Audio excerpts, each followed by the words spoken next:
नमस्कार, मैं दीपांशु कसेरा और आप देख रहे हैं द नगरी न्यूज। और आज हम आपको लेकर चलते हैं डिजिटल स्कैम की उस दुनिया में जहां डर और धोखे का सहारा लेकर लाखों लोगों को लूटा जाता है। डिजिटल अरेस्ट, ये शब्द हमारे लिए अब नया नहीं है। लगभग हर दिन हमें इससे जुड़ी खबर सुनने को मिलती है।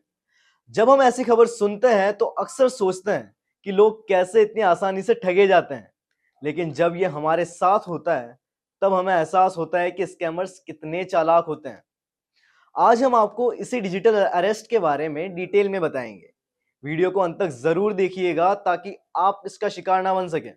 डिजिटल अरेस्ट स्कैम में ठग आपको कॉल करते हैं और खुद को कस्टम विभाग, पुलिस या किसी सरकारी एजेंसी का अधिकारी बताते हैं। वे दावा करते हैं कि आपके नाम पर ड्रग्स की खरीद, फ्रॉड ट्रांजैक्शन या किसी अन्य गैरकानूनी चीज का ऑर्डर या केस दर्ज हुआ है। फिर आपको धमकी दी जाती है कि आप फौरन किसी दूसरे शहर में आकर सरेंडर करें या फिर पुलिस आपको गिरफ्तार करने आपके घर आ जाएगी।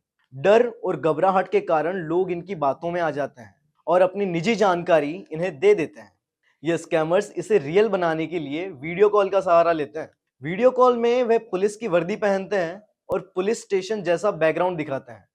इसके बाद वे आपको कहते हैं कि खुद को सही साबित करने के लिए अपने बैंक डिटेल्स हमें दीजिए। जैसे ही आप ऐसा करते हैं, ये स्कैमर्स आपके खाते से आपकी पूरी जमा पूंजी उड़ा देते हैं। इसी तरह 2024 के पहले 5 महीनों में ही 94 लाख साइबर क्राइम की कंप्लेंट्स दर्ज हुई है। हर 14 सेकंड में एक नई शिकायत दर्ज होती है। इन स्कैमर्स ने भारतीय नागरिकों से सिर्फ 5 महीने में 1750 करोड़ रुपए की ठगी की है। सबसे ज्यादा बुजुर्ग लोग और बच्चे इनका शिकार होते हैं क्योंकि उन्हें डराना आसान होता है। पिछले 1 साल में साइबर ठगी के मामलों में 8 गुना वृद्धि हुई है। इन स्कैमर्स की असलियत यह है कि ये सिर्फ भारत में नहीं बल्कि पाकिस्तान, कंबोडिया, वियतनाम और लाओस जैसे देशों में कॉल सेंटर चला रहे हैं। ये बेरोजगार भारतीय नागरिकों को नौकरी का झांसा देकर अपने देश बुलाते हैं और किसी तरह फंसा कर उनके पासपोर्ट जब्त कर लेते हैं और उनसे ये स्कैम करवाते हैं। ठगी से कमाया हुआ पैसा अलग अलग देशों के खातों में ट्रांसफर हो जाता है, जिससे इसे ट्रैक करना लगभग नामुमकिन हो जाता है। आइए जानते हैं कि हम ऐसी ठगी से कैसे बच सकते हैं। इस समस्या का समाधान सरकार और जनता को साथ मिलकर करना होगा। सबसे पहले जान ले कि डिजिटल अरेस्ट जैसा कोई कानून या प्रक्रिया भारत में मौजूद नहीं है। पुलिस कभी भी वीडियो कॉल पर आपको गिरफ्तार करने की धमकी नहीं देती। अगर कोई मामला होगा तो पुलिस आपके घर आकर आपको नोटिस देगी। बेहतर यही होगा कि आप ऐसी कॉल आए तो उसे अवॉइड करिए। इसमें गलती सरकार की भी है कि डेटा लीक को कोई बड़ा ऑफेंस नहीं माना गया है। मान लीजिए आपने हाल ही में एक नई कार खरीदी। कुछ दिनों बाद आपको कॉल आता है। कॉलर आपको मेंबरशिप, एक्सीडेंट वारंटी या इंश्योरेंस का ऑफर देता है। क्योंकि वह आपकी कार और आपके बारे में सटीक जानकारी देता है, आप उस पर भरोसा कर लेते हैं।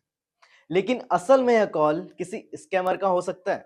ये डेटा लीक का नतीजा है, जहां आपकी कार कंपनी से लापरवाही हुई या फिर थर्ड पार्टी को आपका डेटा बेचा गया।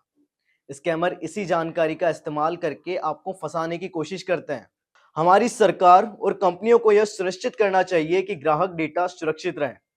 साथ ही यह जिम्मेदारी सिर्फ सरकार की ही नहीं बल्कि हमारी भी है।